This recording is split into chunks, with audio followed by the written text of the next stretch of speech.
नमस्कार। टुडे हिमाचल में आपका बहुत बहुत स्वागत है। मैं हूं आपके साथ भावना रनौट और चलिए देखते हैं दोपहर की बड़ी खबरों को फटाफट। हिमाचल में कांग्रेस के तूफान की लहरों पर सवार भाजपा विधानसभा उपचुनाव लोकसभा चुनाव के साथ होने से इम्तिहान। हिमाचल की सियासत में आए तूफान की लहरें शांत नहीं हुई है। उनका असर लोकसभा चुनाव में भी नजर आएगा।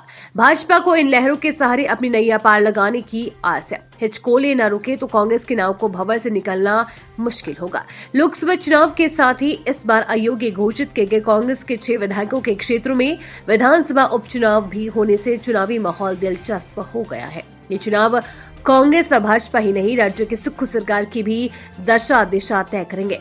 राज्यसभा चुनाव के बाद ये सरकार के लिए एक और इम्तिहान होगा। हिमाचल में लटक गई हजारों भर्तियां, अब लोकसभा चुनाव के बाद ही हो पाएंगी नियुक्तियां। हिमाचल प्रदेश में अब लोकसभा चुनाव के बाद ही स्कूलों में हजारों शिक्षक नियुक्त होंगे। देश में आदर्श चुनाव आचार संहिता लगने से टीजीटी, जेबीटी, कंप्यूटर शिक्षकों की भर्तियां लटक गई है। 2 दिन पहले 1023 टीजीटी का बैच वाइज भर्ती के माध्यम से चयन हुआ है। इन शिक्षकों को नियुक्ति के लिए अब जून तक इंतजार करना होगा। 1161 पदों पर जेबीटी की बैच वाइज भर्ती का परिणाम भी जून में ही जारी होगा। कंप्यूटर साइंस प्रवक्ता के 985 पद भरने को विज्ञापन जारी करने पर भी रोक लगाई है। प्रारंभिक शिक्षा निदेशालय ने विगत 13 मार्च को अक्टूबर नवंबर 2023 के दौरान हुई बैच वाइज काउंसलिंग का परिणाम घोषित किया है। इसमें टीजीटी आर्ट्स में 496, नॉन मेडिकल में 333 और मेडिकल में 194 अभ्यर्थियों का चयन हुआ है।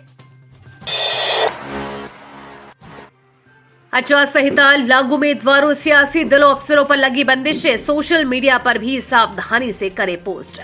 लोकसभा चुनाव और विधानसभा उपचुनाव के लिए आदर्श आचार संहिता लागू हो गई है। ऐसे में उम्मीदवार ऐसा बयान नहीं दे सकते जिससे किसी व्यक्ति की शालीनता और नैतिकता का हनन होता है। कोई भी उम्मीदवार ऐसी गतिविधि में शामिल नहीं होगा जो आपसे घृणा पैदा करे और वोट हासिल करने के लिए जातीय या सांप्रदायिक आधार पर कोई अपील नहीं करेगा। सार्वजनिक या निजी स्थान पर सभा आयोजित करने, जुलूस निकालने और लाउडस्पीकर इस्तेमाल करने से पहले स्थानीय पुलिस अधिकारियों से लिखित अनुमति लेनी जरूरी है।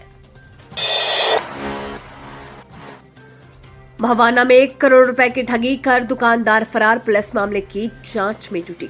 भवाना बाजार में कुछ दुकानदारों से करोड़ रुपए की ठगी का मामला सामने आया है। जानकारी के अनुसार पंजाब के आदमपुर शहर का एक व्यक्ति पिछले 4 वर्षों से भवाना में कपड़े की दुकान चला रहा था। उसने यहाँ के कुछ दुकानदारों, नौकरी पेशा लोगों से अच्छे संबंध स्थापित करके उनके लाखों रुपए कहीं लगवा दिए। ये व्यक्ति लोगों को रुपयों के बदले ब्याज के रूप में मोटी रकम दे रहा था। लेकिन पिछले दिनों लोगों को उक्त कपड़ा विक्रेता पर शक हुआ तो उन्होंने कपड़ा विक्रेता पर अपने पैसे वापस देने के लिए दबाव बनाना शुरू किया। शुक्रवार को दोपहर 1 बजे कपड़ा विक्रेता अचानक कहीं चला गया और उसका मोबाइल फोन भी स्विच ऑफ हो गया, जिससे लोगों की परेशानी और बढ़ गई। शनिवार को 12 लोगों ने भवाना थाना में शिकायत पत्र सौंपा। शिकायत के अनुसार इन लोगों को 1 करोड़ 18 लाख रुपए लेने हैं।